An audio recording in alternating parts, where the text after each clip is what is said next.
Hello and welcome to Detention live from the RPG Academy. I am Michael, and as I'm known around these parts, Professor Fluff. And it's my job to watch over you hooligans and ne'er-do-wells, academaniacs as it were. And as usual, I've brought along a couple faculty members to assist me. To my left on my screen, I have no Dell on the Twitch. Scott. It's to the audience's right. Hi, audience. Say hello to everyone. Howdy, you kids out there in Radio Land. There you go. So you get the first time like ever. Almost. And then two by underneath, a first time to Detention, Andrew. Hi. Usually I'm better than this, but it was a rough day, and I just had to flip that chair. That kid was not gonna take no for an answer. Sometimes they have it coming. Every time. Get a little mouthy. I thought that they never have it coming, man. It's rule 0 of the RPG Academy. Don't touch the kids. That's right. Okay, that's a good rule 0. Technically, the chair touched the kid.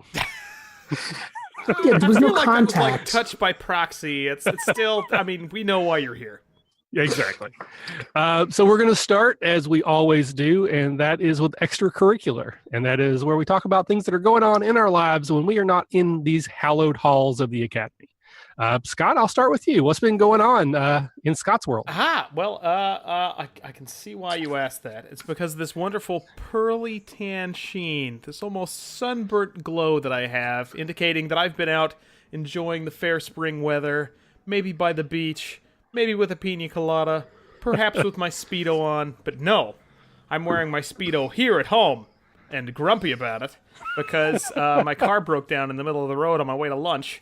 And so not only did I get a sunburn waiting for the tow truck, and then it got towed away, and I still had to walk back to work, and it took 2 hours, and I didn't even get lunch out of the deal. Oh, dude. Car ownership is the worst. And last episode, we were talking about cars, and you were talking about your older car that fell apart, but it's crap, but it was okay that it fell apart. Yeah, because it never cost anything, right? Things would break, and it was fine. But now I own this German executive sedan, right, that I got 5 years ago when it was only 10 years used, and I was like, this is great, right? It's really in great shape. But the problem with having a nice car is that you want to keep it nice, or when you don't, because you're just used to maintaining a college car, and now it's a German executive sedan, so it needs German expensive parts, right? You just let it get worse and worse, right? That check engine light comes on, you're like, that's fine, right? And then 6 months later, right? You go in and they're like, your check engine light's on, and I'm just like, rotate the tires. I don't give a crap, right?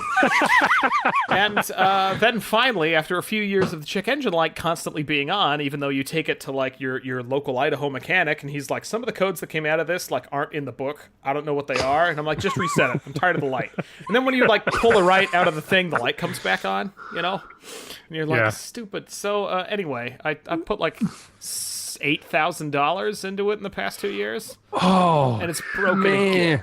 And the funniest story is I actually took it to CarMax last week to just sell it for cash outright, right? Because we're moving. I don't want to move a car. And so I got it, and they gave me an estimate, and they're like $2,000, and I was like, that's all. I've been milking this thing along for a $2,000 car, and I was like, I'm gonna hold out for more. gonna hold out for just a little more. I bet I can get $2,500 from some sucker on Craigslist or something, right? Yeah. And of course, fate punished me for that choice, because I bet they'll lower their estimate if it has to be towed in. Yeah, it's gonna be 2,000 quarters. Yeah. What's its weight in scrap metal? Let's see. Yeah. Yeesh. So to jump in there, we had a Chrysler Town and Country minivan that we had for many years, and sort of the same situation. It was getting really old. We kept having to repair things, and it got to the point where, is it really worth repairing anymore? Should we just get a new one? So we had basically the air conditioning went out, so we took it to a place. Somebody recommended a local mechanic, and they gave us an estimate. It's going to be $800, $900 something, because they had to fix a bunch of things to in addition to the air conditioning. We're like, nope, it's not worth it. We're just gonna get rid of it. We're gonna get a new van. So my sister-in-law really needed a car desperately, and so my wife said, why don't we give them our van? It's crappy, but whatever. Yeah. And I not understanding how taxes work exactly, I thought we were supposed to do the thing where they pay us like $1. So when I had signed it over to them, I put that they gave us $1 so that we sold it. They are still driving that van. It's been 4 years. I have never seen that dollar. You got stiffed out of 100% of that price. Yes, absolutely. So they didn't fix it. It just is still running 4 years later. They've got a 25-cent per year investment into that car that they have yet to matriculate to you. That's I've got a tow truck story. So I was working at my new current job, but still living like an hour and a half away. I was going to say your old job. No, did not live in my old job, live luckily. there? Wow. Yeah, it was really nice of them. The firehouse is very generous. No, so I've never been a firefighter. I apologize to any firefighters who are listening. So I was living about an hour and a half away from work to my house, and car wouldn't start. It had been moseying along for a couple months, and I thought, look, we just need to get down here and get moved, and we'll sort it out and see what we need to do about it. Car wouldn't start. Called the tow company, or called AAA, and they're like, yeah, we'll send a tow truck. 4 hours later, and the snowstorm had arrived. The tow truck showed up with a car already on it. So I rode in this tow truck with another coworker who had left the building and broken down hours before and had been on the side of the road for hours. So he and I and our two cars drove all the way up in the snowstorm, an hour and a half. Took 2 hours to get there, I think, or 2.5 hours to get there to the dealership by my house. Brutal. It was no fun. And then my coworker had another hour or so to drive after that. So at least I got the good end of that deal. At least I got to hang around in my work building instead of on the side of the highway. Hey, that is a step up. I only got locked out once. I obviously got to hang out by the side of the highway. Yeah. But the advantage is that because I got a quote for my car, I now know exactly what it's worth. And so when they call me up and they say it's going to be $2,200 to fix this, I can say, keep it. Nope. It's not worth that much money. So nope. Yep. That's a good deal not a good deal for me. So we all kind of jumped in with our car stories, but I'll ask Andrew, is there anything else extracurricular like you would like to talk about for a few minutes? Yeah, I think it was 3 years ago. Let's see. I've got my 5-year-old just started softball. Oh, which is nice. Exciting. Super She loves exciting. it. What was the other thing I had before the RPG related thing? My wife has been listening to Hamilton. I finally took her a year and a half to listen to me and take my suggestion. So we've been singing Hamilton songs for like a week and a half now. I'm avoiding it because I want to see the show and I don't want to have heard the music beforehand. But I know this is like a 4-year plan. Yeah, that's good. That's a long-term investment you're making there. That's a real and marriage. The music is like the entire show. It's like basically an opera. So you can listen to the soundtrack like on Spotify or whatever, and it's the entire show. Really, because I thought that about the Book of Mormon, and then I finally saw that, and it was different than I thought it was. I couldn't speak to the Book of Mormon, but I can promise you that you will Hamilton not miss 100%. any content from Hamilton listening to the soundtrack. Sweet. I can also tell you that there are some videos floating around online if you are inclined to go digging through the darkest parts of the internet. People's shaky hand. I am not. Yeah. Yeah. I am not so inclined. I'm a policeman. I have to idiot. wear this body cam. Yeah. Well, I'm the idiot who clicked on the Google Doc thing today. So clearly I should not be trusted with computers or the I internet. noticed. Did you get? Oh no! I saw that tweet, and I should have known, Michael. I should have known if there was one human being who would, yeah. Left. Yep. So here's the best part of that is that I got the notification and I looked at it. I'm like, I don't really know who that is. That seems really weird. They would be sending me a doc. Deny. Okay. And then I start doing other things and then I start going, oh wait, isn't that guy from that thing? So I talked myself back into double checking and then clicking OK. So, I mean, this is like, wow, that happened to me. I literally did everything right and then talked myself out of it. Then thought better of your. Yeah. That's. Yes. I'm looking through Twitter right now to see to read firsthand about what you. Well, did. and what's funny, and again, funny, like within 5 minutes, of me clicking that link, You saw. I see the tweet. I saw a tweet. I was like, oh crap! So I went in, don't do that. So I went into my outbox. Sure enough, I could see the blast of emails that went out and everything. So I went through and I changed my Google password. I set up two-factor identification, and then I denied what Google had access to. Like, I followed all the instructions after, the whole prevention pound a cure situation. Yeah.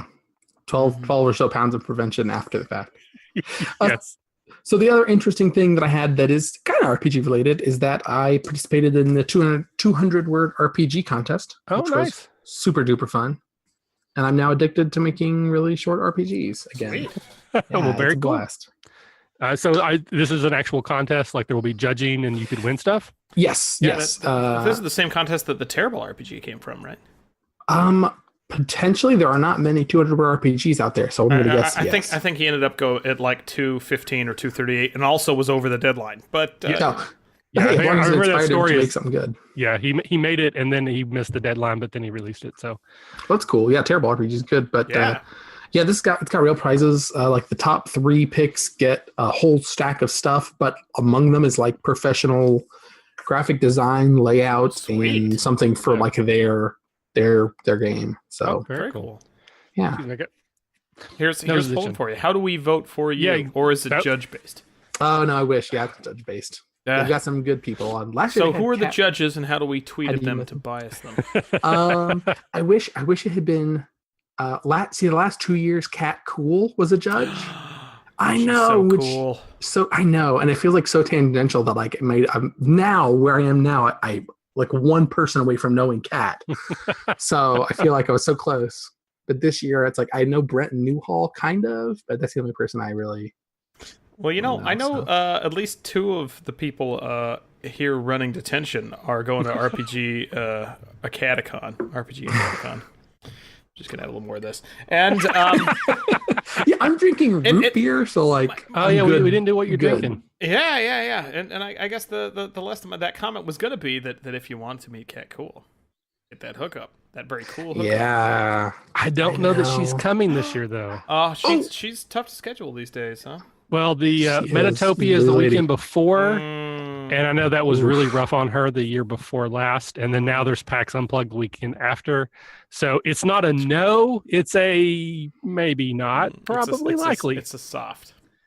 Yeah, and my contact with her has been mostly her saying, I would love to do something, but I'm so busy I cannot do a thing. James should still be there, though, which would then make you maybe even closer. The whole 7 degrees of Kevin Bacon situation. Oh yeah, well, and when James was on Lawful Orderly, I made an idiot of myself. So I would love a chance to like. That was a good episode. On the air it was fine. It was after or it was before. after. Yeah, it was after. So it was after hours. The RPG Academy. No, so kids, I did not participate in this. For all the kids at home, if anybody wants to become a Patreon, I believe we have a Patreon only feed for our late night edition, and it's exquisite. It's really good. It's really good. Nice. So as for myself, I'm going to go see Guardians of the Galaxy 2 tomorrow. Ooh. So very excited about that. And then I'm going to see it again on Friday because I refused to go with my wife and kids the first time because I actually want to enjoy it. Then we're all going to go as a family the next day. And then you can just play crowd control. Yeah. I went through to get refills and take people to the bathroom. A nightmare of trying to get registered for Origins today. I left work early so I could come home and be home when it went live. Then it didn't go live. It was a lot of problems. And again, I understand problems. We had that last year with the Catacon. I get it. But there was like no communication for a long time, which was very frustrating. And then I finally got in. I finally got everything. This was like a 4 to 5 hour process, off and on, but pretty much on that the entire time. I finally got my itinerary set.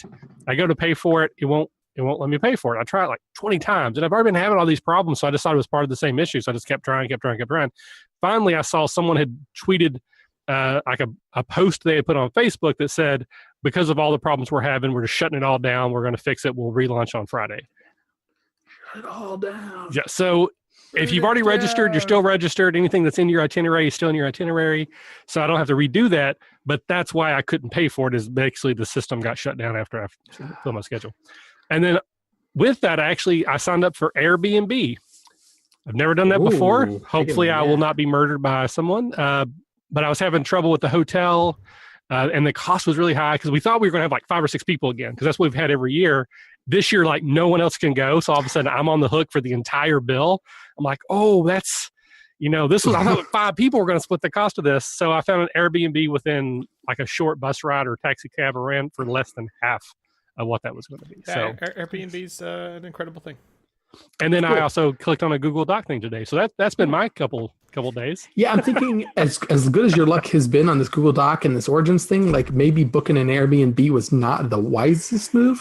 Maybe make sure your wife has that address just in case things go south. Yeah, pretty much. Update that will. Yeah. Nice. Your disconnection orders or whatever. Unplug direction. Living will. So since we skipped it before, we'll do it now. Delightful. It's the living will that kills you. That's nice. Yes, it's ironic. What are you drinking tonight? I am drinking some leftover 12-year-old Black Label Scotch that, like Johnny Walker Black, that needs to be drunken, or I'm gonna have to move it or leave it. So here we go. Nice. What are you drinking, Andrew? I am enjoying some IGA brand root beer.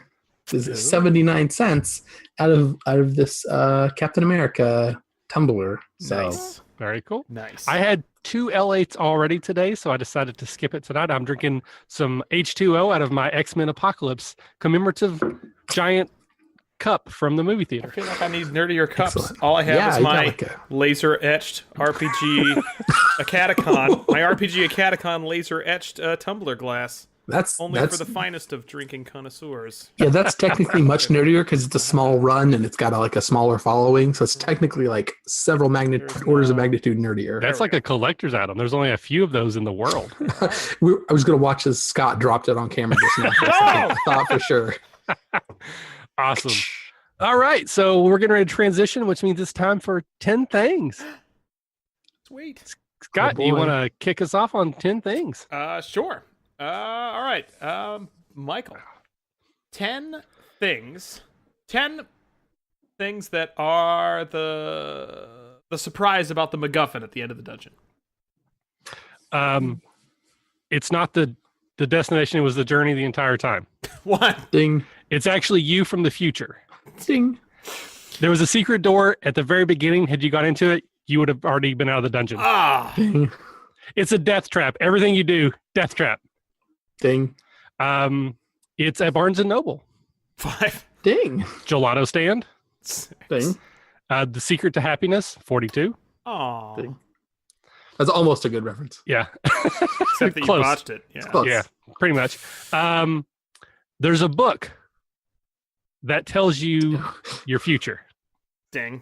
Ding, It doesn't exist, Oh. ding, and it's Narnia. ding, Yeah. ding. Those 10 things? Yay, 10 things. Dun, dun, dun. All right, so Andrew, Yes. what are 10 things that could happen to me at this Airbnb? You get chopped up into tiny pieces. One or more pieces.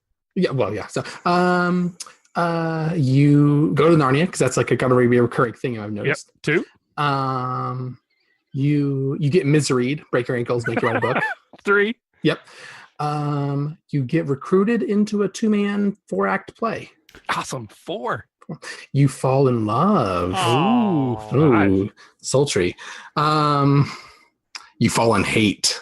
This seems very, very likely. You know, the hate's platonic. Why can't people assume the love's platonic too?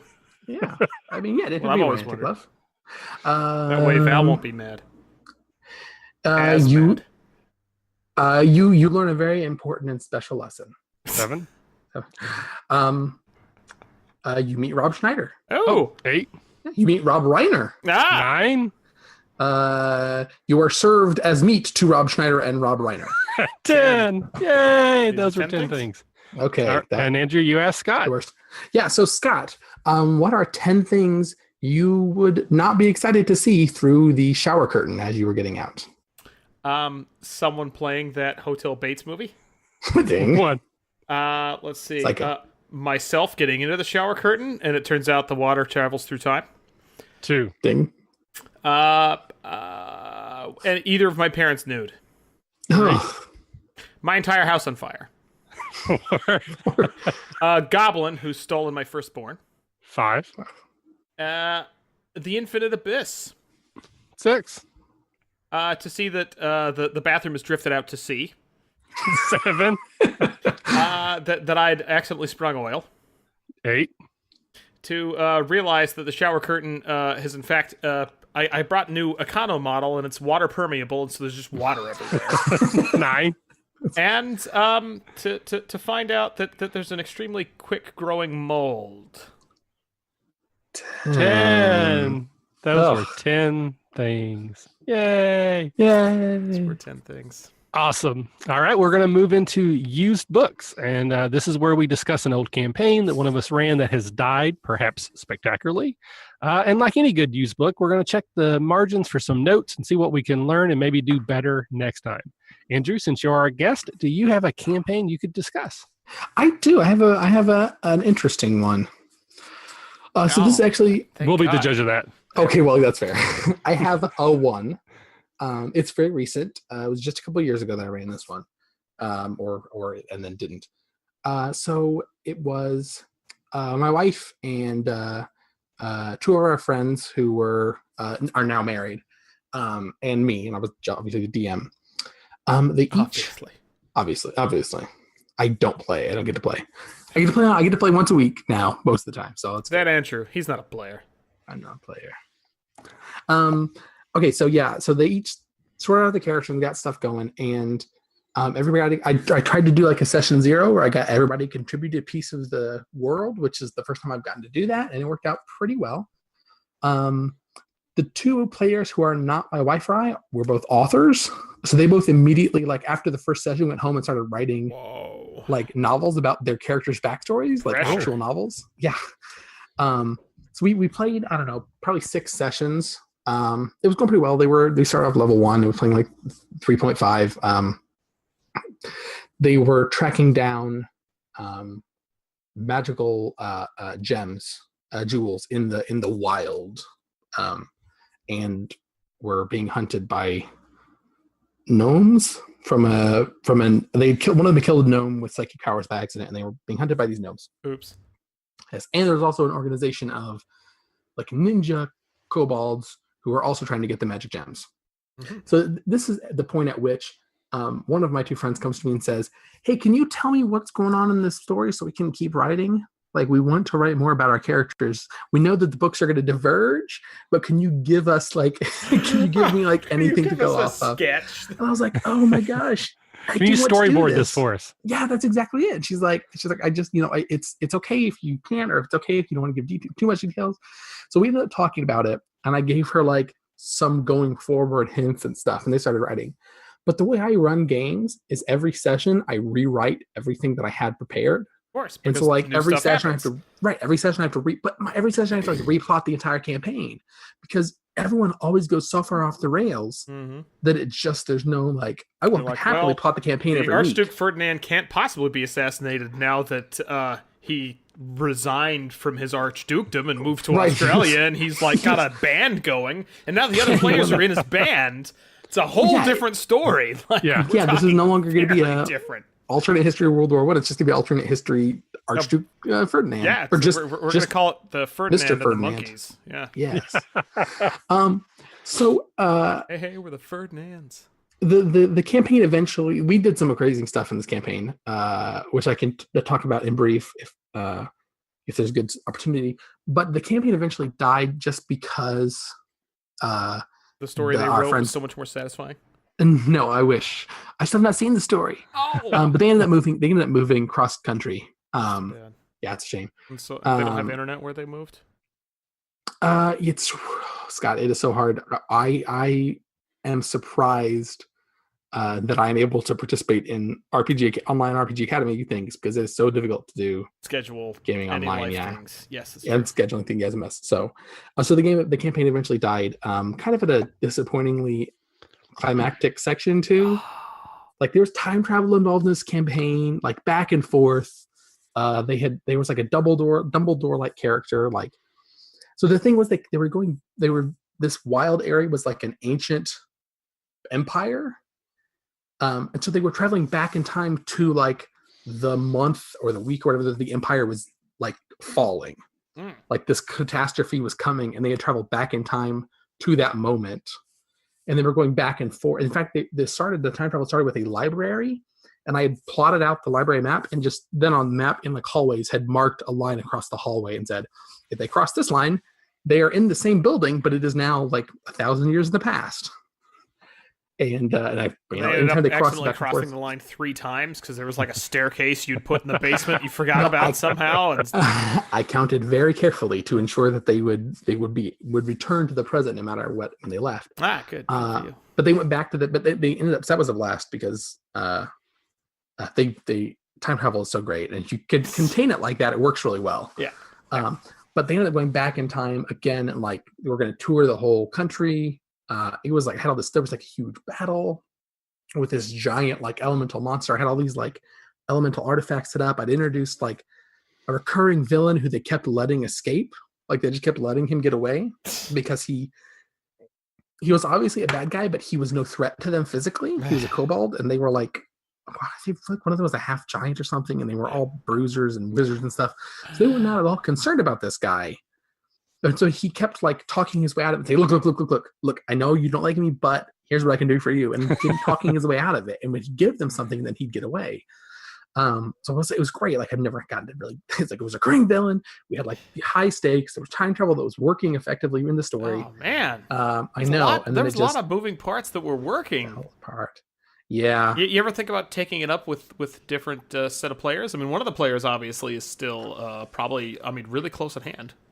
She's very close at hand. I would love to do that because knowing now where I ended up with this campaign, I would readjust the beginning of the campaign. You would rewrite it again, all from scratch. Right, exactly. So there's no time travel. Now it's just a band in Australia. Surprise! Yeah. Surprise. Remember all that stuff we talked about on session 0? No, that's not. So you're all playing different parallel dimension versions of the Archduke Ferdinand. You've come together to form a band. Can I be Franz Ferdinand? You're called the. Well, I don't care who you you're are. Hans, as long as you're Hans. As long as your band is called the Ferda Band. I don't care what your like individual Ferdinands are. Ferdinand Archduke the Ferda Band. Yeah. He's from a fertile land with a furtive stand. Oh, fertile land with a furtive stand. Mm-hmm. Is he a firm man? Oh, yes. With a firm hand. Yes. And a fervent brand. Ooh. And a vestigial gland. That didn't start with F. Fistigial? It's V. Fistular? I was just trying to rhyme scheme. I wasn't going with the F scheme. You have to do both. It was hand. It's not rhyming, it's alliteration. Well, gland. there was alliteration here and there's rhyming there.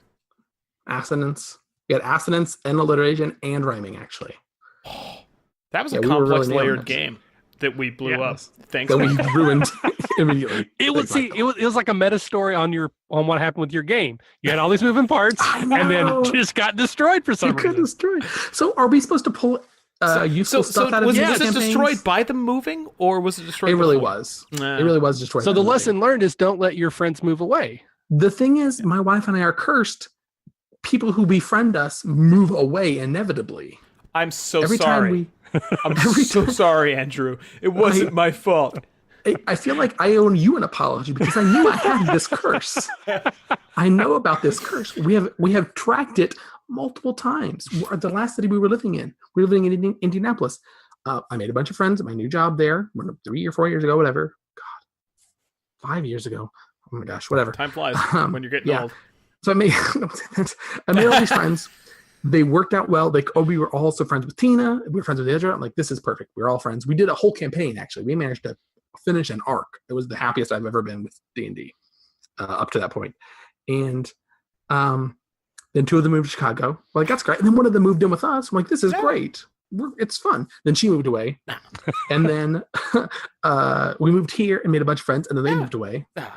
Yeah. So before that, we had we are repulsor magnets to friends. Yeah. So there's one constant. That's you. So it's us. We're cursed. You need to evaluate. The thing is, if they moved away and then stopped being friends with us, I would see it. I'd be like, okay, we're doing something. But everybody's like, when can we come down and see you guys? When can you come up and hang out? Like, let's get together. We get together with them, once or twice a year with these various friends. But that's great. But they move once every 1 or 2 years. But we are. I will say that is the most common reason for campaigns to die that we've talked about. Like probably 70-80% of the campaigns we talk about, the reason they die is, well, X moved. Yeah, when you're a kid, I feel like campaigns just don't either they die because everybody goes on holiday break and they die, or you run out of summer, and you can't finish the campaign before summer ends. Mm-hmm. But when you're adult, it's just like, if you can get everybody to agree to a schedule and keep it, then you're golden. Yeah, then you're golden. But then it's a matter of time before somebody moves away. Yep. So if that person is half of your group. Yeah. So since keeping people from moving away is probably not in the purview of a GM out there, what is something that maybe that went well that you would still use as like advice? Like, what would you tell someone else who's thinking about starting a campaign? This is what I did and it worked. Well, you should do the same thing. Maybe then that gets to kind of a core issue, right? We view a lot of these as failed campaigns, but the way you described it, Andrew, it sounded like a hell of a success. It was a fun game. You had it with great people. You told us that this was a peak of your experience at that point, right? It was really fun. Yeah, it did technically fail, right? Because the campaign ended without a resolution. It ended in the middle of like a climactic, not scene, but bit. Yeah, and that's an incredible shame. But that's like saying that all marriages that end in death are failures. Like. Way to bring it down, Scott. Unless, I can say, or all marriages that end in divorce are failures, right? They either end in divorce or death. All marriages, 100%, right? 100% of marriages end in divorce or death. Yeah. And so if it depends how you define the success, right? Is the success the journey, or is it the destination? Is the goal to die before one of you gets tired of each other, right? Yes, in that case, like plane crash on the honeymoon, you're golden, you're set. That's the best. Like, that's the best. Check possible that box marriage. off. You succeeded like nobody's business, right? But, okay, so I think the goal of a campaign is twofold. Yes, you want people to be entertained the entire time. The journey is important, but the destination is the goal. Like, you have a goal in mind. With marriage, there's no goal in mind, right? It's the I don't know. I guess we could get married. I don't know what. But getting married is about the journey. There's no end goal to a marriage, right? It's death or divorce, as you said. With a campaign, you have an end goal in mind. But did even you if you start a new story after every session? Didn't you say you rewrote the whole campaign? Had different. I did, but I would not advise people to do that. That is not the advice I would have them take. So the end goal changed every week, and it was always just out of reach. But it's different from marriage somehow. No, now because my ex-wife would tell you. I was not pushing the goal further. Advice here. They're just different goalposts. They're not further. I adapted every week. I had stuff. I'm not like railroading them, right? But I had all the stuff that I had prepared and stuff that I'm like, okay, this character is going to be tied to this character, and then they're going to find this. They can find this item if they come here, and we'll tie it to this. So every week they would hit a couple of those things maybe, but then they'd kill like an NPC, or they wouldn't kill an NPC, which was more likely, or they do something. I'm like, well, if they're gonna wait here for 48 hours, they're gonna come across a patrol of these gnomes things, or I have to have this interaction with a gnome, and I'm like, well, now they've talked to the gnome scout, and of course they befriended him, so I've got to rework all that stuff. So every week I would look at what happened, and it was just I basically as soon as the session ended, I sent everyone home. Well, not my wife. I sent get out of here! Get out of here!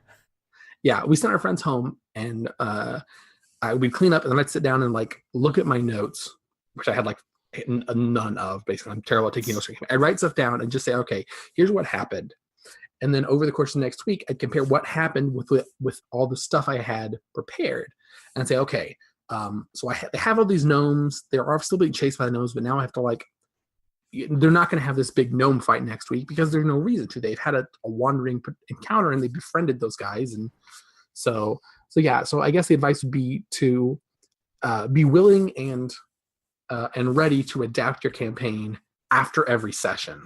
It's not about not just railroading, which I think anybody who's watching this, I hope is in some way familiar with railroading. But even if you're not, this is different. It's about adapting in between sessions. Take what you've learned, take what you have, and reevaluate maybe not your entire campaign arc, but maybe next week's session. Say, how can I incorporate the things that they did this week into what happens next week. It gives the players a sense of continuity. You can give them consequences if they robbed a store because they felt like it this week. Then hey, find a way to incorporate that. Maybe they've got a bounty on their heads now. I still feel like this would be great marital advice. You will say marriage is a choice you make every day. That's right. If the one partner robs a store, you just have to adapt to that, right? Yeah, exactly. I mean, yeah. Or they steal a child, like Raising Arizona. If you are getting together with your spouse once a week for 4 hours, or even like 6 hours, that's great. Yeah, that's I don't have any advice for you there. I guess that would work in this situation. Yeah, lucky. You guys are terrible. I'm just kidding. I love my wife. Your wife doesn't even watch this. Yeah, but I was gonna mention though that's pretty much exactly how I do my campaigns. When I first start, I do a lot of work before the game ever starts. I've got hours and hours and hours of thought into it. I've thought through who the NPCs are, what the factions are, what the major plot is, where I think this is going to start, so on and so forth. We've had a session 0. And I start that first session with an idea of everything that's kind of happening in the world that relates to my story and to these characters. And then we just play. And I try to roll with the punches, and I try to make, based on what I know about the world, this is how the world should react to what they did. And then when we get ready to play the next time, I'll do this mostly mentally, but I'll go through what happened. And then I'll try to start the first scene. That's really all I prepare, is the first scene of every new game, because I'm going to base that off of what happened last time or where we left off or whatever. And then after that, it's free will, and let's just go wherever. Once I know where we end, before next session, I'll do the same process over and over again. So I don't write anything down, or very little, but that's exactly the process I use for my campaigns too. Oh, here's another piece of kind of useful advice, and I think the RPG Academy has covered this. I know you guys Michael and Caleb did a 2-part episode on reskinning. And then Caleb and I have done a series of articles about reskinning and hacking. So my wife was playing a half giant. She was just a fighter. I don't know. She was brutal. But the other two players were playing, and one of them was playing an elementally cursed elf, and the other was playing I think also an elf, whose voice was so powerful that she could not speak because Black Bolt. Yes, exactly. Like her voice had weird magical effects instead of just being like a wave of destruction. Like in the game, she spoke like twice, and one time it duplicated a single rabbit into like 64 rabbits, and the second time it like killed 38 rabbits. But those the elementally cursed elf was, I want to say, a sorcerer. And I just worked with her and said, "Look, here's the deal. I'll get you some. I'll whip up a custom spell list for you, but you're just going to be like a sorcerer, and you will tie your spells to your curse, and you can your curse will get worse over time, so you'll have access to more powerful spells." And she was fine with that. She's like, "Great." She's like, "As long as I can sometimes catch on fire, like as part of my curse thing, that's fine. You got fire hands like 8 times a day or whatever, so you're good." And the cursed, or the speaker bard, I think she was just a bard. And we just said, okay, well, your character has sign language, has Elven sign, which everyone in the party knows, that works. And we picked out like a couple of her like more powerful spells and said, okay, when you speak, if you speak, you can use your voice without intoning words. You could, when you use these spells, that's you vocalizing basically. So they had these crazy custom characters that were just wild, that you would see in a book or a movie, but you would never see in the rule book of any kind. But we just sat down and said, what do you want to be? And I looked at the rules and said, okay, you can be that if you're willing to follow this set of rules for this character class. And we sat down and looked at with them. So yeah, I'm definitely a big fan of reskinning. I think it's something that we probably could do multiple episodes on and just give more and more examples and hopefully get people comfortable doing it. And I see a lot of things. Again, I participate in probably more forums and conversations that I should. I have other things to do, but I still find my way on there. And a lot of times when people want to try to create an interesting character, one of the first kind of questions that come up is, how can I punish them for doing that? At least that's what it seems like. Or, should I let them do this thing that's really cool because I'm afraid they're going to do it to break the game? And I think that's a valid concern for certain types of games and certain levels of experience. And like the most recent example I can think of is someone wanted to have a fighter that was blind. Like they just want to play the blind fighter, which it's a trope, the Zen blind swordsman. Daredevil. And everyone's like, well, you got to give them this negative and this negative and this negative. And I'm like, no, just let them be a blind freaking fighter. Yeah. Who cares? Yep. And then if they try to cheat at some point or say, well, like they try to get some kind of mechanical advantage, well, because I'm blind, I don't ever have to. Then that's when you need to have a conversation. Invisibility is like never a problem. The spell, I'm immune to it. Like, okay, well, hold on. Yeah, so and that's what I would have that conversation. Like, we're absolutely going to let you be a blind swordsman, but you don't get to use that as a way to do other mechanical things. We're just going to, if we can wave away the fact that you can use your sword blind, we can wave away around the fact that you should be able to get around better, because that's just not how this works. You can't make spot checks. Like, well, or you can make spot checks with your, you feel the ground. Their perception for a reason. Yeah, exactly. So, Retro 5th edition. Yeah, so let people do crazy things like that. It makes their character seem different and feel special to them. And, if you have a jerk, for lack of a better word, that's trying to say, okay, well, you let me do this thing so now I can just destroy every encounter, then you just say no. You're still the DM. You can always say no. Something my mom always told me when I was a little kid. She was real comfortable being like, I'll be like, but Mom, you said blank. She'd be like, you know what? I lied. Whoa, well, that was then. This is now. Can't argue with that. Willing to own being duplicitous, then my logical argument is dead. That's there's no coming back. You win, to I that. guess. Yeah. The thing I think people are wary of, especially on the internet, is there's a rule in video game design, and I can't remember the name of it, but the rule basically says if you give people a way to play the game that feels like they're exploiting the system, they'll do it even if it is not fun. Yeah. I watched a video on video game design where these people had designed a game where you were like sneaking in and stealing stuff, but they had scattered money around the outside, like small bundles of money. But what the players were doing was they would go to each individual place, take all the small bundles of money without getting any danger, and then leave. And they would just and it was basically a procedural generated kind of thing where you get in your rocket, show up, take stuff, and leave in your rocket. So they would just do that forever. And people were saying this is a very fun game. It's the optimal path, but they made the optimal path boring. Yes. So what they did was add a time limit. Say, okay, look, you can only do this. You can only visit like 50 levels or whatever the limit was. So then people had to say, well, I'm getting close. Like I can't just keep skirting the edges. I have to like really dive in deep to get all the points that I need to beat the game. Yeah. So if you give people enough freedom, they will choose boring lives. That's the problem. Well, I find that interesting because I've mentioned this before, that when I play video games, I'm absolutely a min-maxer. I will use cheat codes. I will break the system. But that's not how I play D&D or role-playing games at all. It's completely opposite. For me, those are two completely different And I think a lot of people types of enjoyment. Like that. Yeah, I think a lot of people are like that. Like, I don't play video games that way usually. But I think there are a lot of people who do, which is, it's fine. It's just a way of playing games. But I think you're right. It's not the way people play role-playing games. Like even crunchy stuff like D&D, like even like 3rd edition. The problem was they were doing it on the internet. On the internet, people were discussing hypothetical character builds and things.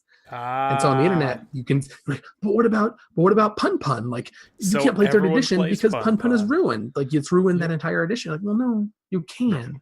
No one is going to actually do this in a game. Finally, when I read that build, it was like it set me free from character optimization. Like, no character that I built could be as optimized as Pun. So why even bother? Why pull out the splat books? I'm just going to make a character I want to play. Yeah. Yep. Because all of them are equally inferior to Pun. And that's not how I think of it. But I when I sit down with players to play a game, I always my first thing is always like, before we open a book, like we have to establish okay, you're going to be elves and crap. You're going to be fantasy. What do you want to be? Tell me your ideal, like if you tell me you want to be an elf Batman, or if you want to be I want to be exactly like Gimli from Lord of the Rings, but I want to have 8 axes and 4 arms or whatever. I'm like, great. We'll figure. We that can out. work with that. Like I can work with that. Like we'll find a way to make that doable for your character. And I think that's sort of the nature of the internet for all the good and all the bad it does in other ways. But when you have a forum, like right now in the Facebook group I'm part of, there's like 80,000 people. So not that everybody participates in everything, but you're going to have a wide cross section of experiences. And when someone says, "Hey, I have someone who wants to be a blind fighter," at least one person's going to take that to the worst case scenario. Well, if you let them do that, then this happens. And then that sort of dominates the conversation. And rather than continuing that, everyone starts responding to that. And then it just kind of goes back and forth. And you lose any chance you have of actually like contributing to the situation or encouraging them. Because it's always like, well, if you do that, then you have to give someone else the other thing, or you have to take this away from them. If you give a mouse a cookie, it'll enjoy it and be your friend. And then give you rabies. Cookie, you enter an infinite loop of cookie giving. Next event things. Yes. Yeah. Yes. Could have circled back around. Back to cookie. The circle of giving a mouse a cookie. Yeah. So to sort of wrap this up, I'm also somewhat known within the people who listen to the show that I enjoy time travel and doing those types of things. And there was a campaign I was running for a brief amount of time. It was is when we first started our Patreon. And we actually had some people that at the time we had set up where you could donate a certain level and I would run a game for you. And I had some people that did that, Jason, Scott, and Melissa. They're still known as the Dark Hearts crew because that was the name of that campaign, was Dark Hearts. Wow.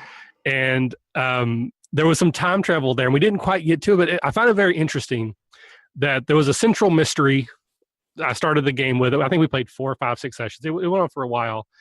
And then they were transported well into the future. And they learned that their land was taken over by these tyrants. And then they learned that they were the tyrants, that in the future, they became evil and took over. And that was supposed to be the central part of the game, was them, like, they would go back and forth, kind of like what you're talking about. They would go back and forth to the past and then back to the future, trying to figure out what caused them to turn and stop it from happening. And they were kind of like, "Oh, that's cool. Let's go see ourselves and let's rule the place like that." Like they had no desire to do what I'm, and again, they just wanted to be omnipotent tyrants. Yeah. So, my fault for assuming that they would do a certain thing. It's not their fault at all. But I was just like, oh, I did not foresee this coming. So yeah, that was one thing started getting a little shaky when I realized they didn't have any desire to actually go and figure out and stop themselves from becoming evil. So good idea for awesome. A story, not so much for a game when people have free will. Yeah. Time travel is always tricky, especially because players always want to I want to help these people. Like I know that their kingdom is going to end. Like I want to help them and tell them, okay. It's supposed to be the inevitability. It's supposed to be like a driving theme of this game, and you just no. So, all right. Well, Andrew, thank you very much for sharing your used books. We'll throw it out to the audience. Anyone out there who's had similar situations or would like to share and chat now, hit us up on Facebook later, Twitter, comments, let us know how things went. So we were about to move into our last section, which is cryptozoology. But before we do that, we have another game to play. Where have my fingers been? Oh, boy. So, Scott, we'll start with you. All right. Where have my fingers been? Where have my fingers been? The future. Welcome, Keanu. Whoa! There's so many fewer phone apparatuses here. Phone booths or police call boxes. Anything, really. Yes, no, we've evolved beyond that. You merely call using the implanted cellular device in your hand. Oh, no, I'm from the past. I don't have one of those. Unclean! And that's where my fingers have been. Fantastic. Where have my fingers been? I said, where have my fingers been? Let's say Hobbiton. You shall not pass. Dude, this is just the line for cake. You shall not pass. And that's where my fingers have been. Okay. Where have my fingers been? I said, where have my fingers been? Is there another refrain? Did I miss it? No, we should have went in a circle and we didn't. So now we're not sure who's going to tell you. Yeah. So your left finger is in Narnia. And where's his right finger at? And your right finger is calling from a payphone outside of Newark, New Jersey. Perfect. Why, yes, Mr. Tumnus, thank you very much for tea. It's been quite... Ring, ring.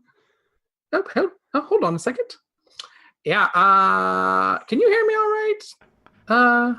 Yes. Okay, good. So I like a large pepperoni with extra cheese, like the real stretchy cheese. I'm sorry, I don't think I understand exactly what you're talking about. I'm not even 100% convinced that telephones have been invented yet, let alone made their way to Narnia. Look, yeah, I do want the cheesy bread and the crazy bread. I want both kinds of pizza bread you have available at your location. And that's what Finger's been. Very nice. Fantastic. That was great. Okay, so let's move into cryptozoology, and this is where we take a look at a monster, particularly from D&D 5th edition, but not always have to be, and we talk about how we could use it, how we have used it in the past, or maybe, again, if it floats into other editions, and I use that word intentionally this time. Because, Scott, what is our monster for tonight? Monster for tonight, which I initially suggested as a joke, which seems to be is the Flump. The Flump is our monster, and it seems to be that its history is a long series of being suggested as a joke and then surprisingly taken seriously. I'm not the first. Yeah, I was like, sure, whatever. We can talk about the Flump. I know what they are, just from being in the hobby as long as I have. I've heard of them, and I've seen people on Twitter talk about them. I have never actually used them. I don't think I've ever looked at a stat block for them because I don't even know if the stat blocks existed till fairly recently. Yeah. Color me surprised, right? Yeah, but they are a thing. So Andrew, you seem to have done the most research because you're new. So why don't we talk a little bit about what exactly the Flump is? So the Flump is sort of a floating jellyfish with eye stalks. And it does not float on water. It like hovers above ground. They're very soft and squishy, and they are helpless if they're flipped onto their quote unquote back, which I really don't understand how you flip a hovering thing onto its back if it hovers. But yeah, they are sort of bizarre floating jellyfish monsters with eye stalks. They're good guys, generally speaking. As opposed to the non-bizarre floating jellyfish with eye stalks? As opposed to bizarre floating jellyfish without eye stalks. Oh, yeah. Yes. Okay. So yeah, they've been around in our real world since 1981, and as Scott hinted, they have been the subject of not one, not two, but it looks like 3 April Fool's jokes. They're a laugh riot, these Flumps. They're a hoot, apparently. Yeah, so didn't you say that 4th edition was the first time they actually got stats? Or so they actually had stats in their initial appearance. They were introduced in the Fiend Folio, the original 1981 1st edition Fiend Folio. But I don't know that they were ever used by anyone. Their first big breakout was in Castle Greyhawk, where they inhabited the plane of Silly and Unused Monster, and an encounter titled, quote, "The room that lets the party make it to the next set of rooms." and neither of those are the April Fool's jokes, mind. That is their first official initial appearance that people took seriously, I guess. Nice. Yeah, they were included in the April edition of Dragon Magazine under an article called "The Ecology of the Flump," which strikes me as almost certainly an April Fool's joke because it was released in April. In 3rd edition, they were part of an April Fool's joke, including Modrons and similar creatures that said they were going to release miniatures for Flumps. And it turned out Wizards of the Coast was not telling the truth about that. Liars. They were lying. And then as Michael hinted, they were given 4th edition stats during the 4th edition as part of the Fool's Grove April Fool's joke. And then apparently someone took them seriously and included them in the basic monster manual for 5th edition as a real and usable hit points and things. Page 135. Yeah, they're boggled my mind. Absolute madness. A full mean, page. these things are- They didn't like it even like a little half mention. Like They're- in they're the a- jelly squid section, like also flumps exist. Also, they're- flumps, yeah. They're a Very 1/8 jelly squid. challenge rating, which I think is the lowest challenge rating in the book. They're worth 25 experience points. They do have, actually, they have a culture. They are known, at least in this version, they are psionic, like parasites, basically. They sort of hover and float around other cultures like Mind Flayer, whatever those are called. And they basically just sort of absorb the psychic energy. That's what sustains them. And that they're good creatures. So if they run into adventurers, they will often communicate what information they've gleaned through this process to help destroy these mind flayers or other baddies, even though they know that will destroy their food source. They're okay with that because they want to do the right thing. Aww. When they're floating aimlessly. They're also like mood rings. You can see what their emotional state is, because if they're happy, they're a color. If they're inquisitive, there's one. If they're angry or sad. So yeah, so they're mood ring-ish as well. They're so bizarre and random. How did these things come to exist? I will say that I've used flumps exactly once in a game. Really? It was Monday. As in like 2 days ago? Yeah, it was Lawful and Orderly, season 2, episode 2. Oh, yes, and I remember. due to some magical accidents, our town news crier, News Caller 5, right? Yes, News Caller 5, Cheppy? Skip Skyseeker. Skip Skyseeker and the News Caller 5 announced that due to a freak magical storm, Flumpfall was inundating the guild and merchant district. So Market Street traffic was backed up by at least 2 hours coming out of the district, and while the Bureau of Weights and Measures put together makeshift plows to remove the flumps. Yeah, we didn't actually interact with the flumps, but you're right. They were technically included. They are canonical creatures in the Land Arcanum universe. And I assumed that was as close as you could ever get to adding them, because why would they have hit points? They're flumps. Aren't they also one of the listed side effects to on the sorcerer random magic table? Is like a bunch of that sounds right. Appear. That sounds right. Hang on just a second. Let's find out real. So the first thing that came to my mind when you mentioned that about Lawful and Orderly, which again I know I'm older than you guys, is the old WKRP in Cincinnati show. It's probably the most all the time. It was the most famous in my mind. I think it's the most famous episode. They're going to have a Thanksgiving Day celebration, and they have purchased a huge number of live turkeys, and they get a helicopter and they free the turkeys out, and then it's basically Les Nessman is like he's basically recreating the Hindenburg. He's quoting the Hindenburg. He's talking about this, and then it just ends with the station manager walking in going, "God help me, I thought turkeys could fly," and that's just how it is.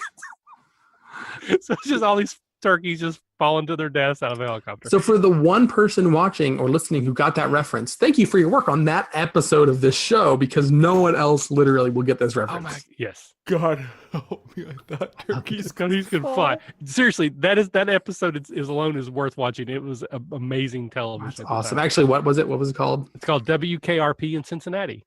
Oh, I thought in Cincinnati is part of the title of the program. Yeah, I assumed this was actually a radio program on WKRP that you listened to in Cincinnati. No, and I was like, TV of course show I heard that. From the 70s. It's about this, I think it's like a conservative Dr. Christian. Johnny Fever? Fever, yes. And Venus Flytrap. And Lonnie Anderson was the receptionist.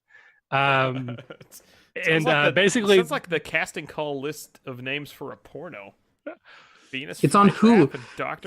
It's on Hulu. Definitely. For those of you with interest, it is on Hulu. You can find clips on YouTube, and the episode Scott is talking about is called Turkeys Away. Oh my God. Seriously, you guys, anyone listening, you should watch that episode. It is absolutely fantastic. But the premise is that they're turning this radio station from like a conservative talk show, Christian sort of thing, into like a rock station, which they've never done before, and trying to get ratings, and it's awesome. You guys, it's free on YouTube. You can watch Turkeys Away on YouTube for free. It is definitely worth it. That's awesome.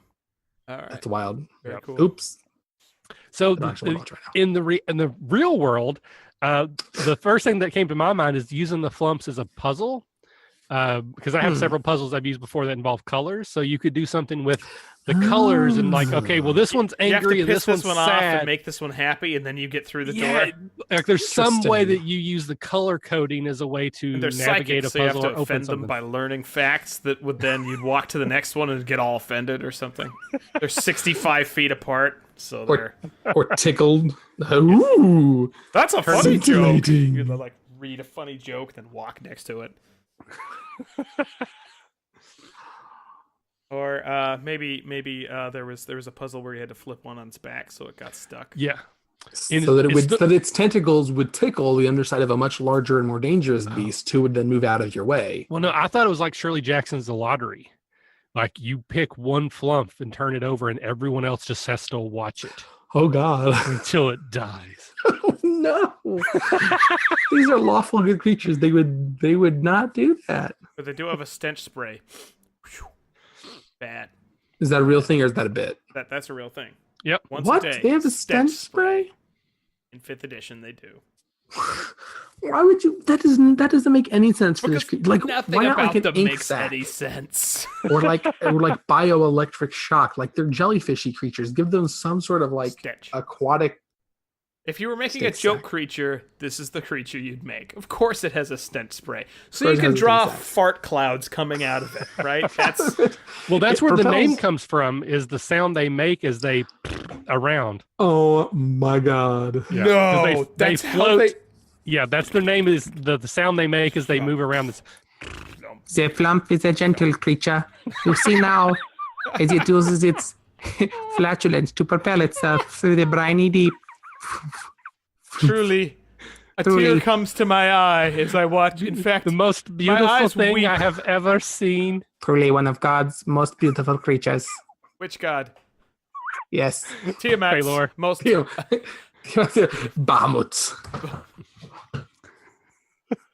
Clearly one of Tiamat's greatest tricks. Cruelest creations. Oh my God. All right. So Scott, for just a moment, let's get serious. How could you use the flump other than as a anecdote in more of a game? How would you use it in the game? You could use it as like training bumpers in a bowling alley. If you have new players, you introduce them to the idea of the absurdity of the flump, and then anytime they go ridiculously off the rails, they're like, "All right, now I've snuck in the mayor's house. I go into his daughter's bedroom. Open the door. What do I see? Just walls of flumps." Just all flumps. So you use it as a bumper like to say you've gone too far. Yep, like boink, you just bounce off that because it's boring, and you go back to the real story. Right? You hit the wall of flumps. That would almost be like cosmic horror, like existential dread. Like the world is filled with these flumps that appear when you have come somewhere you should not be, and then you redesign the entire game next week. Of course, in between sessions. Of course. On the idea that the flumps are actually they're conducting some sort of twisted experiment on you, the only human being in here, a la like the vaults in Fallout. So flumps are psychic, right? Yes. Yep. Jellyfish have this thing that they're actually super terrifying. Like they breed so quickly and take up like just jellyfish massive blooms. Amounts of. Yes.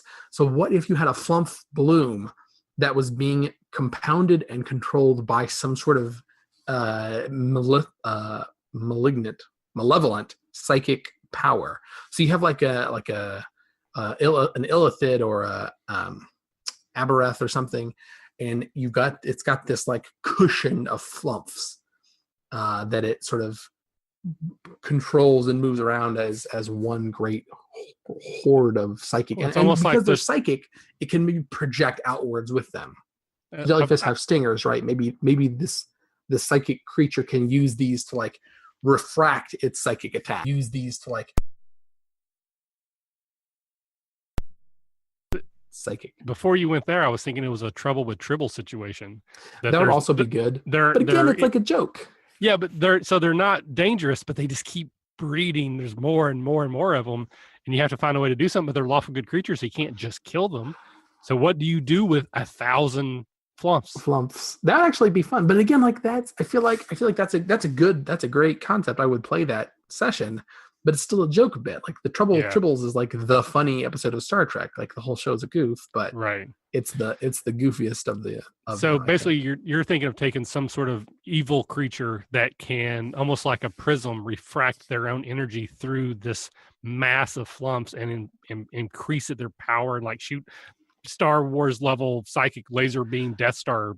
Sure, or even if it's just a case of it doesn't like even if it's not a matter of intensifying it but spreading it. Like, okay, I've got flumps, 1,000 miles away, and because I'm psychically linked to them, I can use my power through them and use them as like tools. And again, as you pointed out, they're lawful good. Like, and maybe they know they're being used, but they can't help it. They're like, oh God, like. I don't know if they don't talk, but they probably project psychically. Maybe they can somehow communicate with the players and say, like, this is not me. Like, we're being controlled by some greater power. Oh, it's like that scene also in mind blast you right now. Encounters of the Third Kind, where they have to change colors and there's like a musical accompaniment. That's how they communicate. Sure. Oh yeah, because they change colors. Yeah, and they could flump in different frequencies. There you go. Yeah. You could have like a Blazing Saddles scene. You could have flumps from like the alternate dimension. They all have goatees, and these are actually evil. Oh, they have like stingers. Bizarro flumps. Yes. Ooh. Yes. I love it. I think, and the quest is to return these chaotic evil flumps to their home dimension before they, on a chaotic evil flump bloom, chokes out your world. Yes. And then the people in the other world are like, "Oh, we didn't even know they were gone. Like they're so inconsequential." And the trick is they reproduce based on negative emotions, and so killing them makes them stronger. It teaches your horrible players that needed the plot bumper how to deal with problems by negotiating and like being happy and friendly. It's just like you kill take one them to and Hobbiton 5 more. And they like hate it. Kill 1 and 5 more. Take its place. Mm-hmm, Yeah, it's a flump hydrant. I like it. I like it. Thumbstra. Awesome. All right, well, gentlemen, that is pretty much the end of our segments. We do have a couple people that are watching, so we will open it up to questions. So we'll chat amongst ourselves for a couple minutes because I know there's a little bit of a delay. So either of the two people that are currently watching, if you have any questions, it can be about anything RPG related, D&D, whatever you want to ask us, as long as it's ask Michael what his credit card number is. Not offensive or otherwise something we wouldn't answer. We'll try our best to answer it. So there's already a comment there I would like to discuss while we're waiting for everything to Is it about catch a up. bad D&D nature The documentary? bad D&D yeah, I want a bad D&D nature documentary as well. Neo Ukami. Yeah. Neo Ukami. I also want that, and I would be willing to do the voiceover for it as long as as long as we're qualifying that it's bad, I'm on board. That really does sound like a hoot. The orc is a gentle creature. Its tusks are vestigial. Sorry. I was wrong about that. Hey, man, are you going to be talking to yourself all day over there? Because I'm trying to chop this tree down. It's kind of weird. I am being carried away now to become one of them. They have taken me into their tribe. And They've accepted me. It is very hot in this pot. This bath is getting a little too warm for me. I see my mistake. Yeah. Goodbye, cruel world. That actually is the joke, is that you have to die every time. Episode. No matter how innocuous, like the flumps, somehow you have to the die. graceful mind flayers in their natural habitat. They do not see me. They are so supple as they feed. Look, it senses prey. There must be a nearby mind. It must be somewhere near me because it is approaching me at an alarming speed. Look at the incredible angle we get as it approaches. Here we have the displacer beast. It looks like a panther with tentacles. That is because it is. Yes. Oh, now there are 2 of them. They're only dangerous when you can't see. Oh, where'd it go? So, I would do Kami, this. everybody's looking forward to a Catacon. Yes. later this year. And for anybody who may be watching now or soon or later, please sponsor a Catacon. The Kickstarter is still running. Even if the Kickstarter is probably stopped, you can still come. We're not going to turn you away. We're welcome to all comers. If you're having fun, you're doing it right. And plenty of people are having fun at Catacon, so we must be doing something right. Yeah, if you're watching, today is May 3rd, 2017. Michael, what is the status of the Catacon Kickstarter? We are currently at 84% funded. It's funded since we're going for $10,000. The math's pretty easy. That's 84%, $8,400. Buddy. Right. Making that sweet. How many days left, or how many days are there left on the Kickstarter itself? Just under 13. It ends 9 p.m. on Tuesday, May 16th. So we're basically 12 days and 23 hours away. Oh, it's Awesome. like the 12 days of a Catacon. Yes, we do. We definitely want that Kickstarter to fund. But as Scott said, if you're tuning in and the Kickstarter is over, or you've already pitched in and you've already shared with all your friends, there's other ways you can help. And for sure, just show up. Definitely. That's the best thing. We have lots of GMs where everyone's always happy to see more players at the table. We've all but sold out of GM badges, so we've got plenty of GMs. We just need some people to come play the games with those guys, and girls. And Tuesday, May 16th, when it ends at 7:00 or so, Caleb and I are going to jump on and do a live Twitch show and kind of count down those last 2 hours, hopefully to success. Yeah, that's going to be stressful. Yeah, well, not if we're already there. If we're already at, if we're already at $10,000 by the time we get on, it's just all, hey, we can talk about what we're doing and we're all excited and what things are happening. If we're not there, we're like, well, let's talk about Plan B. Oh no. Well, hopefully it'll be an optimistic look forward at the fun things you're going to do. Yep, absolutely. PB Dragon 83 points out that in addition to our French Bad D&D Nature documentary, we have a Steve Irwin's Guide to Monsters, which I would also love. Crikey! I'm going to stick my finger up its butthole. Oh no! That fiend has a huge sword. What a beaut! So we got to name yours, Andrew, and they're competing. So they're trying to one up each other. So would be Jacques Cousteau. Jacques Cousteau's "It's a Beautiful Faerun." Beautiful Faerun, right? I think we have something here. I could totally see us putting something together. Yeah. Even if it's just like something to put in between other episodes, like even like Lawful and Orderly, like have a little 3-minute commercial. That could be incredible. We have an entire monsters manual that we could go through. So one at a time. I'm not going to promise anything, but maybe that'll be like a Patreon goal. We get to a certain level, we'll do that. Please pledge to that level. I don't care what the amount Michael says it to. Please pledge that because we can bribe Andrew to have enough time to make this happen. Yes, absolutely. I need it. I need it in my life. Okay, so a couple less minutes. Any other questions? Otherwise, we will wrap things up. And this is the part of the show where we sit quietly and wait for the feed to catch up to our people on Twitch so they can see our plea for questions so they can ask any questions they might have. It's a great time to remind everybody about our legitimate, actual, serious sponsors. That includes this incredible dice tray. Yes. Scott, is that an Easy Roller dice tray? It is an Easy Roller dice tray. And look at the high-quality, precision-crafted metal dice that come in this Easy Roller dice tray. They come in this lovely padded container that also the lid doubles as a rolling surface. Is that good thinking, right? Doesn't this look more attractive than that little teeny ball sack that you keep around? And if you're listening and not watching this, Scott's ball sack is teeny and is much less attractive than the Easy Roller dice tray with real metal dice. Yep. So kids, upgrade today. Easy Roller Dice. Easy Roller Dice. They are sponsoring a Catacon once again. They are going to give all of our VIPs a set of metal dice again. So if you got a VIP ticket, you already got half of that money back from Easy Roller Dice. That's awesome. That's super awesome.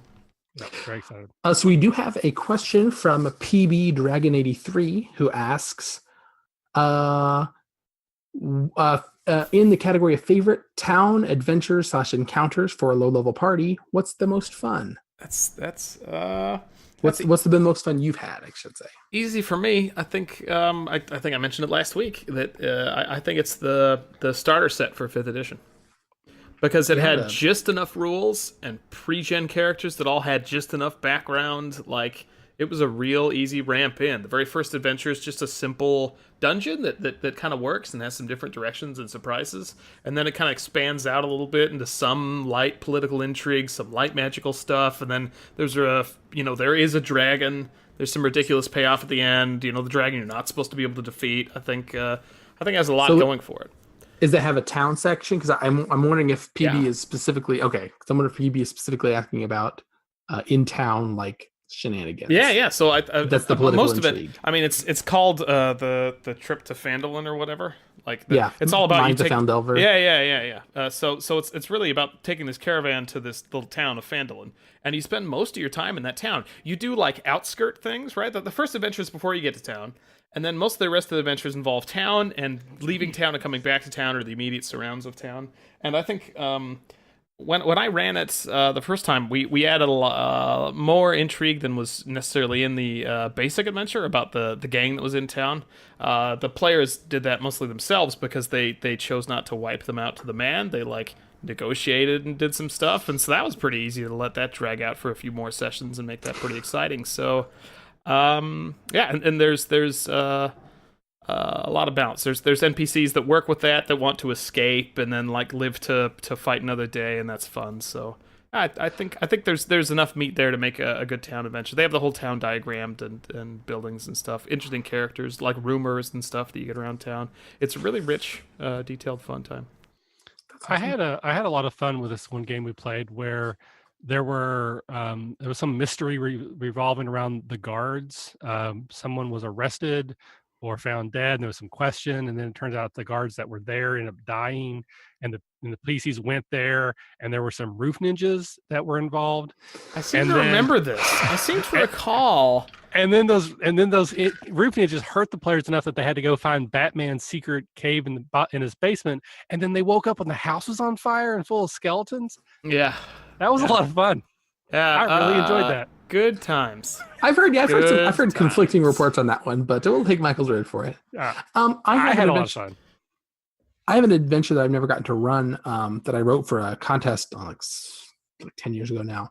And it takes place in a small town. It's super low level. I think the main villain is a blue, which is just a psychic goblin. I think I gave him a level of psychic character or 2 levels of psychic class or something.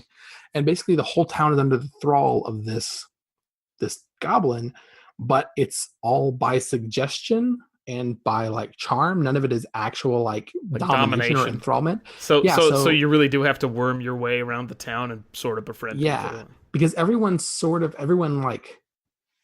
the thrall, there's 3 people under the thrall, right? So there's a bunch of hooks to get you in town, and then everyone there, they like this thing, but they don't really know they like it. They like going down to the basement of the bar and hanging out. And then when they leave, they all feel better, and they're all on the same page as far as what the town needs and what they should do next. And so the idea is to get you down to this, to drag the players down, preferably piecemeal, but down to the basement of this bar and have them meet the psychic goblin. And of course, since they're innocent townspeople, you can fight them, but be careful because there's 80 of them, and while they're not all going to be armed, it means you're going to be cutting down regular old people. So it's a low level adventure because level 1 or 2 D&D characters can cut their way through this town without too much problem if you really want to, but it's more of an intrigue. And you don't want to do that. Yeah. Or I guess if you did, it would be the start of a very different campaign. Mm-hmm. Yeah. That's good. So my real answer, though I do actually think that was a good game, is the one that I've talked about where I start my players as kids, and then basically starts off and there's a bully, and they find another child that was basically being bullied, that they can then, if you have that scene where you're fighting the bully, and then of course you find a body in the woods.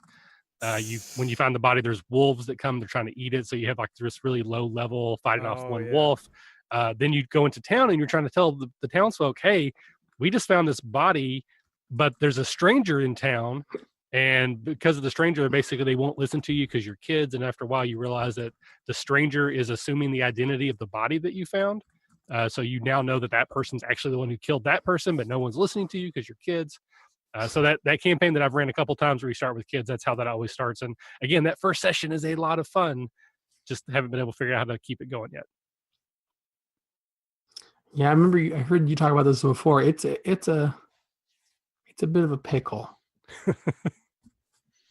Someday I'll crack that nut. I think the other interesting way to do a town encounter for low-level characters is to have something there that's beyond their reach, something that people would like. Like I've had the idea for like a town in which a small town, a village, in which in the town square there's like a statue with a magic sword or a magic fountain or something that like they will aspire to.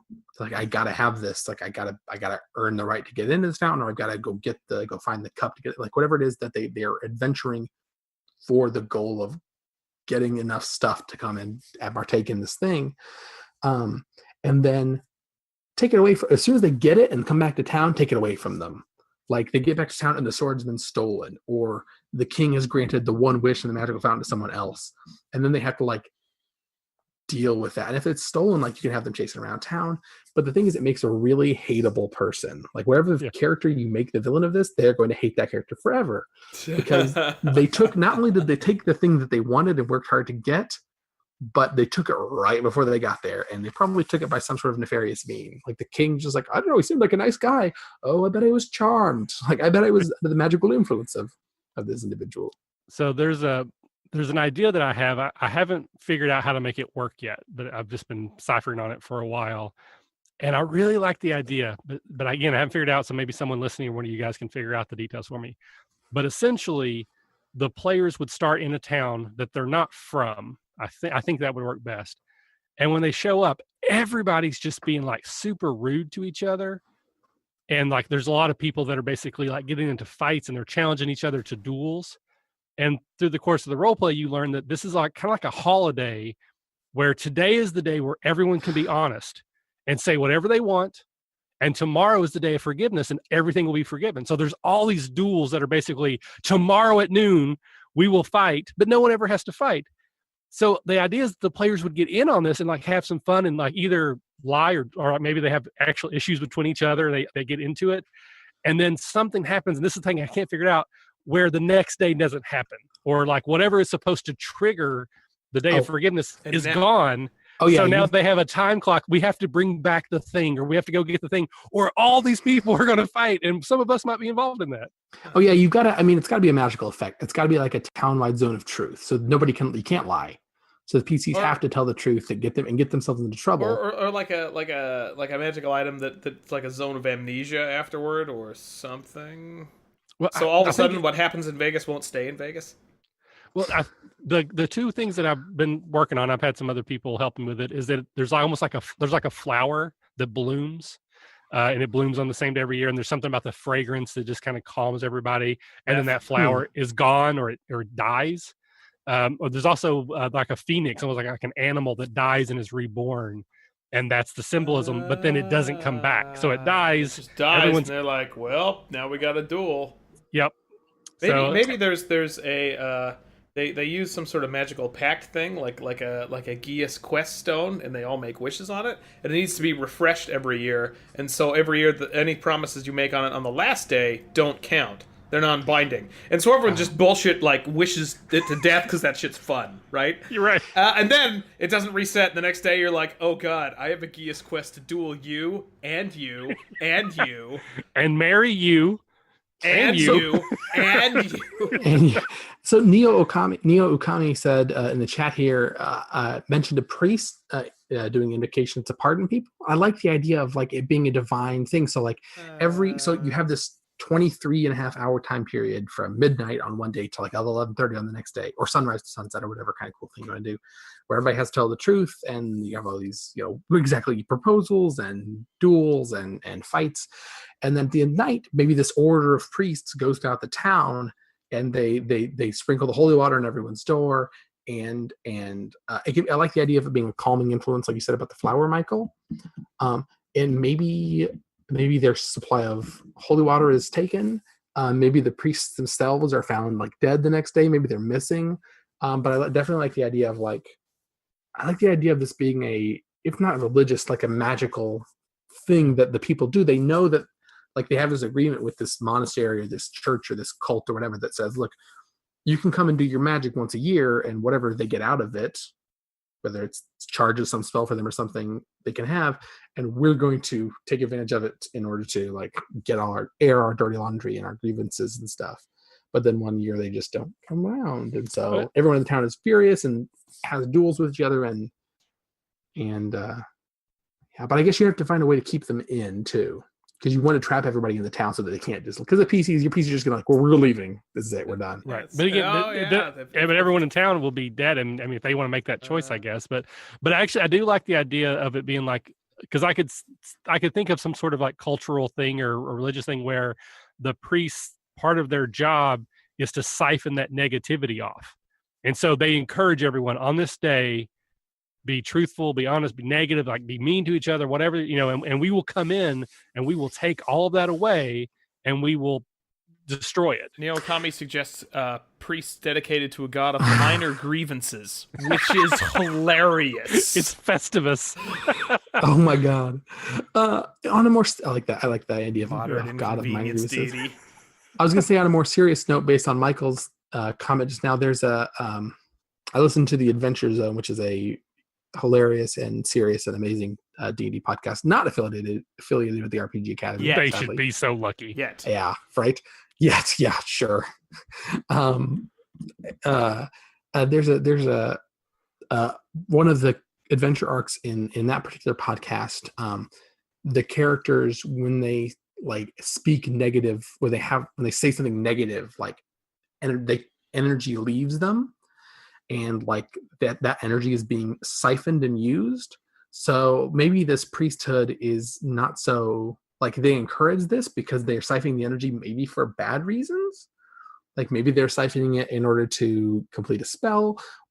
Maybe they're siphoning, or maybe they're good guys and are siphoning it to feed some beast. Oh, I like that. They're siphoning it to feed some sort of evil creature or some sort of dangerous creature. And maybe when they feed this creature enough, like its presence, it goes to sleep and its dreams or whatever sort of emanate calm. And so everything is tied to this one thing. Like, okay, when it wakes up to feed, everybody gets really mad. We take that negative emotional energy, we feed it to the creature, it goes back to sleep. When it goes back to sleep, everybody gets really calm. And so then when something happens and it doesn't go back to sleep, then it screws up the whole shebang. Right. And I could see like an entire like long-term campaign or something being based off that. But my idea is I want this to be like because I want there to be a clock where they're like, they wake up. Like a countdown. Crap, we're still upset. We have 6 hours or 8 hours before these people are going to start killing each other.